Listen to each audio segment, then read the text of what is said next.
Hey guys, Dwayne here. Wanted to talk a little bit about slowing things down when we get caught up in the drama that we all are inevitably going to go through or are going through. It's so easy to get hyped up by what's happening or what we think is going to happen that we really lose sight of the simple things that we need to do to keep ourselves under control, to keep our situation under control, and to minimize and mitigate a lot of the stress and anxiety that we actually let into our lives. One of the problems is that we get in these situations where things start happening, and I've made other videos about this, but this seems to be coming up as a reoccurring theme. So I thought it would be a good idea to just cover it again, because it's real easy for our situations to feel completely overwhelming, to feel like there's no way out of it and it's going to be catastrophic, and that we just all hope is lost, right? I mean, and the problem with the problem with that type of thinking is that it starts you down starts you down a path that just keeps getting worse and worse. It's like a feedback loop, like when you take a microphone and you put it too close to a speaker and you get that buzz, and it just keeps going and getting worse and getting worse and getting worse. And until we do something to stop it, until we take the microphone and we move it away from the speaker, or we turn it off, or we do something different, it just continues to grow, and it continues to get worse. Now, that's not to say that our situations aren't bad and that they're not negative, but it's all about perspective. It's all about keeping a realistic view on what's going on. And I say this from years of experience of having this particular problem, right? I constantly would get caught in this state where something would happen and I would think it would be catastrophic and devastating and there'd be no way out of it, and it would just be horrific, right? And I'm not a spring chicken anymore, so I have a few years under my belt. And what I'll tell you is that looking back, I'm not even talking about the situation with the emotional abuse and dealing with a narcissistic personality disorder, but just looking back at all the situations that I've dealt with from high school until today, all the times that I thought the situation was just everything that I'd worked for had been destroyed, and this whole catastrophic way of thinking, none of those things ever happened.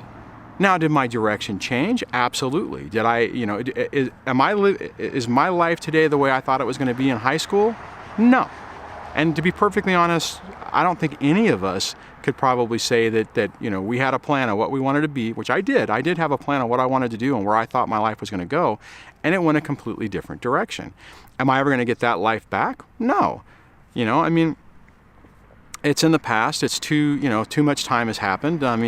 Can I sit there and have regrets about it? Absolutely. But that doesn't even serve any purpose. But my point is that every time along the way where I thought something seriously bad was going to happen, it never was as bad as I thought it was, right? And it all boils down to the perspective, of the way we look at it, and the way we deal with the moment or this issue at that particular moment. And the biggest part about that is just slowing down and having a realistic view. And I get that it's tough, because it was tough for me. I couldn't slow myself down and take an objective view when I was going through those things. I just couldn't. I was convinced that it was catastrophic. And then you roll into our situation, and it makes it even worse, because there are some serious implications to all of this. This isn't just it's weird, because if you look at, I know for me, I can look in the past and things that I thought were serious weren't serious, that I worried about, and then, a year later something else would happen which would make that event seem like I was even worried about that, right? And maybe you've had that same experience where you can look back, you can take an objective look back, you can take a pause and you can look at your life and look at those times where you were really worried about something, and then now looking at the situation you're in now, especially going through what we're going through right now, and say, oh wow, I wish I had that problem, because that problem wasn't really a problem. In comparison, that problem was nothing compared to what you're dealing with now. And more than likely, that's what you're ultimately going to graduate into, right? A couple years down the road, 5 years down the road, whatever, you're going to look at it and go, wow, I wasted all this time worrying about this situation that I really had. We have some control over it, but we have limited control over it. And what was the point? What did it accomplish other than probably a few more gray hairs and, more stress lines on your face and, maybe some ulcers and some other medical conditions? But what exactly did it really accomplish, right? I mean, and that's what this all boils into is taking the situation, taking an objective view of it, and I guess putting it in an appropriate box that's realistic, right? And I get that it's tough, right? Because, I can look at my situation, and had I lost my fight, right, my ex would have been able to would have got full custody of the kids, could have taken them out of state, and I would be sitting here today not really a parent. I would be, the distant uncle to my own kids, right? Or somebody that the kids don't even really know. And and that's serious. And that was a legitimate fear. But at the end of the day, even if that had happened, that is not, that doesn't necessarily mean that whatever is coming next in your life isn't going to still be good. That you're not going to end up in a situation that's better. Now, I will tell you this, that if you stay stuck in that feedback loop, and you stay stuck in that negativity, and you stay stuck in that catastrophic thinking, then yes, your life could get worse, and you could get, your situation could get, even continue to get worse. But it's all about perspective. It's all about our own approach on how we interact with our situations, how we deal with it emotionally, and what we put our energies towards.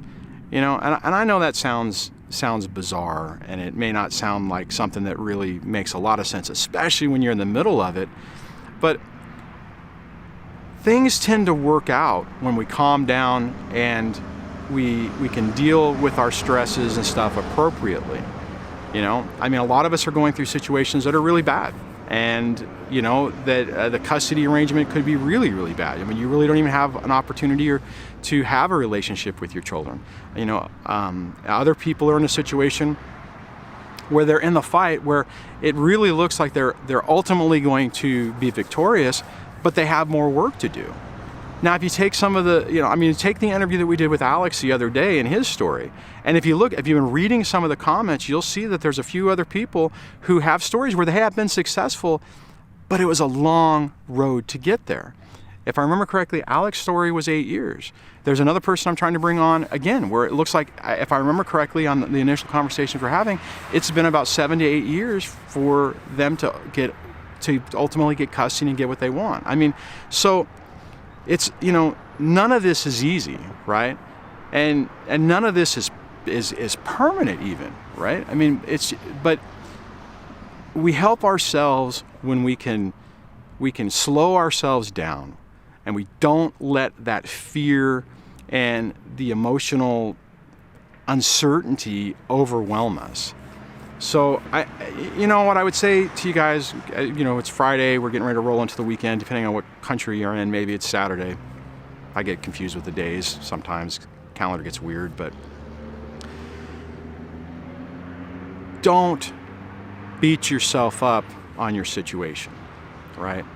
You got to it can make you angry, and it can make you really frustrated. It can make you incredibly angry that you're forced to do this fight because of the situation because of another person, because of a person that you had a relationship with and you had a child with, and now they have the ability to basically mess with you. But you know what? If you let it go and just focus on what you need to focus on, and just try, and just deal with it, right? I mean, and I don't mean that in a negative way, but I mean, God, there's so many things that we can get wrapped up in. We can get wrapped up in medical issues. I mean, we could have an issue that happens that could completely change our life and change our lives and change the direction of our life and the future in an instant, you know? So, I mean, it's almost like that, you know? You have a situation that you're dealing with that you didn't expect, you didn't count on, you had a different view on it, but there's still a way to handle it. There's still a way to go through it with some grace, I guess. And in doing that, I firmly believe that we have a great opportunity to build good relationships with our kids. And that negates all the crap that the ex is doing, right? They're trying everything in their power to destroy you, to destroy the relationship, your relationship with your kids, and probably to destroy you financially and stuff, you know? And yeah, some of these things are going to happen, but at the end of the day, you get to control your own emotions, and you get to decide what you get upset about and what you don't get upset about. And I get that it's easier. It's easy for me to say, but it's not easy to do. It has taken me a long time to get to this stage in my life to where I'm approaching this stuff this way. And a lot of times when I try to tell you guys and I talk to you guys about this stuff, I guess my message is like I came from that position. I came from that position of being bitter, being angry, being frustrated, being just emotionally triggered every time I saw something negative with my kids. And I'll tell you guys, whenever I let that go, the relationship with my kids has improved significantly. And yeah, there's still hard times, but it's like things are getting better, and I can see a future. I can see a future where, you know, the minimal impact that the ex has on me now is even going to be less going forward. And a lot of that is just your state of mind and taking a step back and calming yourself down and not allowing the situation to overwhelm you. And I get that it is hard. I get it. I've gone through that. I've gone through that multiple times. I can't tell you how many times I was in having a great day, good mood. Something shows up in the mail that completely derails me and my way of thinking and sends me down this pit of hell that I felt that I couldn't get out of. And I've made it through all of them. You know, now I could have made some decisions that would have made it worse, and thank God I didn't. But you know, we have a lot more power on this than we really give ourselves credit for. So, all right, on that, I'm going to wrap this video up. I hope you guys have a great weekend. I might try to do a live stream on Saturday morning. I haven't quite figured the time on that. I may just do that just because I know time-wise this hasn't been great, so watch out for that. If you guys want to get notified of stuff, hit the Twitter account, which I put links on. It's also on the main page of the YouTube channel. Sign up for the newsletter on the mailing list on my website, even though I'm not necessarily using it. I'm trying to figure out how I can send notifications through that, and that way I can keep you guys updated. If you guys have some stuff you want to add about how you've been able to approach this stuff and hopefully get through it and help your life, leave it in the comments below. If you like this video, give it a thumbs up. If you like the channel, please subscribe, and I will talk to you guys on the next video, or maybe I'll talk to you in a live stream tomorrow. So take care. Bye.